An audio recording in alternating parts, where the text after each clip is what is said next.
Welcome back, everyone, to Vacuous Vocation, the podcast where I discuss anarchism and its correlate, statism. I recently got back from Barcelona, and it's a beautiful city. It reminded me a lot of California. And Manu, shout out to Manu and his team at 10th Planet Barcelona for taking care of me and giving me a tour of the city. But Barcelona is a beach city on the Mediterranean, and it also has mountains in the back. And it's, relatively healthy and beautiful. And so, in that sense, it reminded me of Southern California in some sense. And on my train ride back to Madrid, I had a coffee, and I was looking out the window. And then I get a tap from my shoulder from someone behind me. And he looks at me and he points to his mask on his face. And so I look at him and I just lift my cup of coffee. And he throws his arms up in the air like, oh, whatever. And that's the thing, is this is all just illogical. How can a cup of coffee ultimately give me the excuse to not wear a mask? But the thing is, if social distancing worked, why aren't we doing it anymore? You look at the planes, this train was filled to maximum capacity, and then people eat on the plane or drink on the train, and they have to remove their mask to do it. So the mask is almost useless. And the thing is, you can't spread COVID if you don't have COVID. But yet, we live in this world, this almost dystopian world, where unless you're committed to not taking off your mask when you are outside the premises of your home, you're literally looking at the world as if you're like in outer space or something, or on a foreign planet where the air outside can kill you. And so you have to gear up and put your protective measures on in order to just go outside and just go to the store or whatnot, which is delusional. But that's the thing, is we are in this world where we have a new religion. And the religion, it's not new, but the religion is statism. When you remove from tradition the orthodox of gods and you replace it, you substitute it with science. Mises in Human Action. If you have the book and you just have it on your mantle, your bookcase, there's some chapters you should read from that book. One of them is chapter 8, right after it's the first chapter, Human Society, right after the first 142 pages of the philosophical introduction to the treatise of economics. But specifically the second section of chapter 8, which is a critique of the holistic and metaphysical view of society. And in this section, Mises is talking about how, people do look at the state as morally superior to individuals. But the state is just composed of individuals. Even nations, they don't exist. Germany, the United States, France, they don't exist. It's just people living in certain areas. And so when you have this perspective that the state is superior to the individual, that the laws are morally acceptable or legitimate over individual rights of, personal property and freedom, then in this sense, you can have this view of the world that whatever the state says is in my best interest. It comes to the idea of salvation. Before, in religion, the concept of salvation in the afterlife was dependent on certain factors during your life. I don't know whether that's believing in some sort of metaphysical principles or abiding by them. But today it is definitely this acceptance and abiding to the principles of what is quote unquote science or scientific.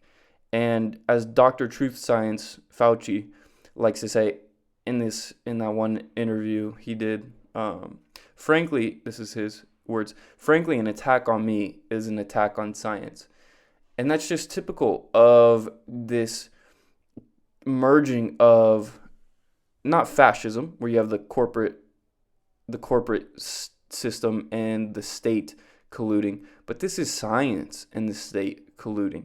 This is the new religion that we have, where you have these people in these perceived positions of superiority in the field of science who deem what they say to be the ultimate rationale for whatever their objectives are. But when you have something that doesn't make sense in common sense, the reasoning is shaky. But again, it's the story of the traveling horse doctor. This is something from Curtis Yarvin. I don't know where he got it from, but the idea being that, there was a man with a sick horse, and the horse doctor comes to town. And the man goes to the horse doctor and says, "Hey, my horse is really sick. Can you help him?" And the horse doctor says, "Sure. Take this cup of turpentine and give it to your horse." And the man took the cup of turpentine, he gave it to his horse, and his horse was dead within seconds. And then the man goes back to the horse doctor and goes, "Hey, I gave my horse the cup of turpentine and he died immediately." And the horse doctor replies with, "Man, I'm kicking myself over this. Your horse was clearly more sick than I thought. You should have given him 3 cups of turpentine." And that's the logic we're at today, is the people, 70%, I don't know the exact statistics, but in Scotland or England or something right now, or I'm not sure where, in the UK or the US, but there's a statistic showing that 70% of the people in hospitals right now for COVID are vaccinated. And so Fauci, on his high horse, that's dying, is saying, "You know what? These people are clearly more sick than we thought. We need booster shots." So this is something that logic can't save you from, but only common sense can. And the way we're looking at the world through fucking masks is that we need salvation by any means necessary, even if this means persecuting peaceful, healthy people. And it's not something that that common sense can save us from. It's this type of reasoning that comes from the state, that comes from perceiving the corporate press, the university professors, and people in perceived positions of power to be not only moral saviors of a society, but also the physical, the people who actually care about the salvation of the most amount of people. But again, the people in the state are self-interested people.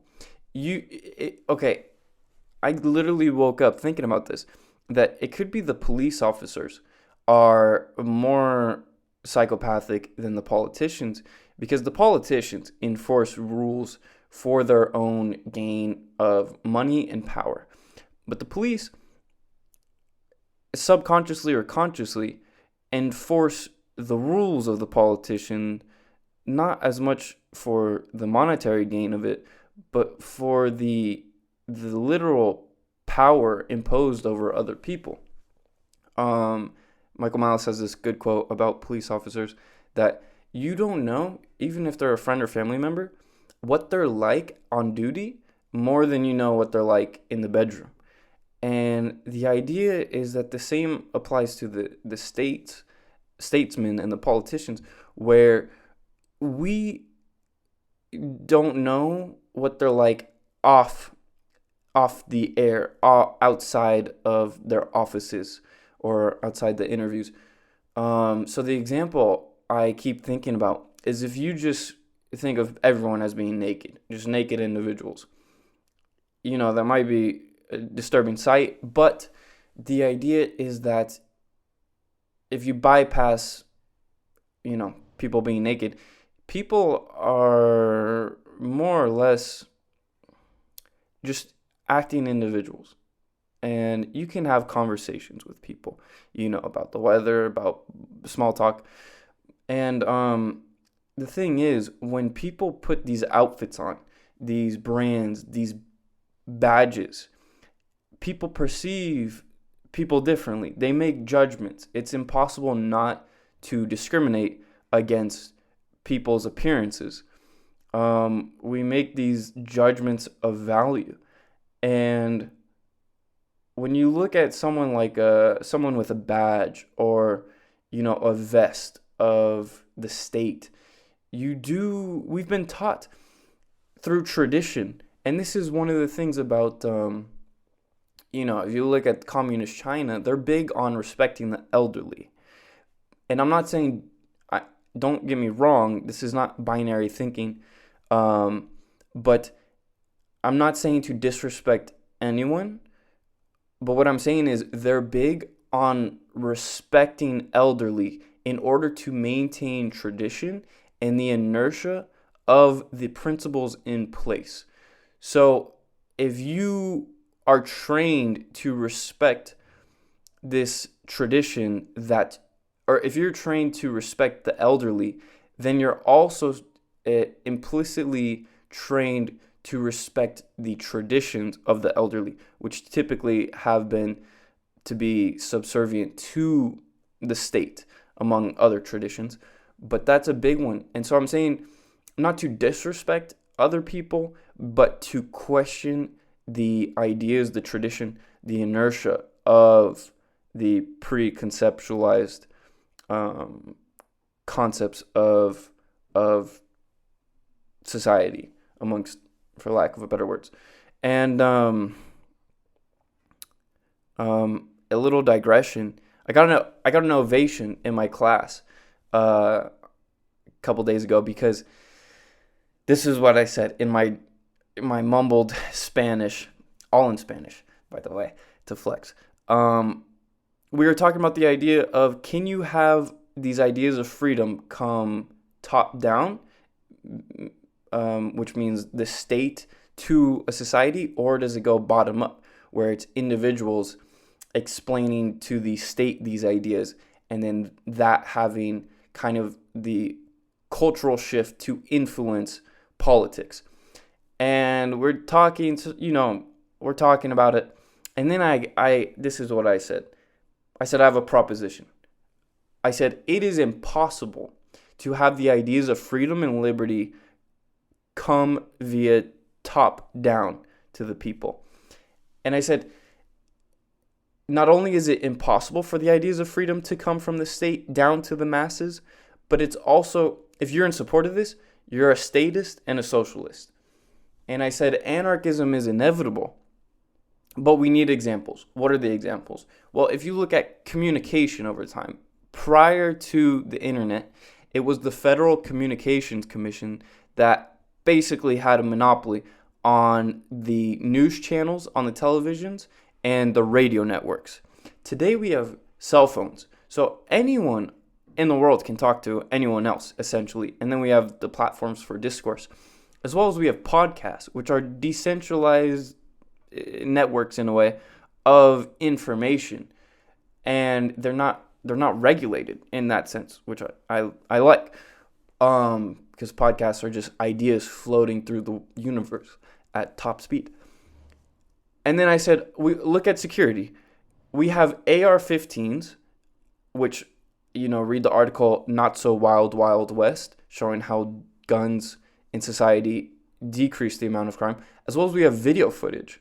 If there's a cookie on the countertop, you may steal it. But if there's a video camera on it, that will deter you from taking the cookie because that might have a cost, a social consequence on you in the future. So that's another way to deter crime in the form of a digital defense. And then I said, look at money. We have the hardest money ever invented, which is Bitcoin. There's only 21 million. So anarchism is inevitable only because we're in the age of the internet and technology of the digital world. Anarchism is not possible prior to this. It's now possible, and it's not only possible, it's inevitable. Not because we're changing the ideas of people, but due to the innovations and technologies coming into existence in this world. That's going to undermine the nation state.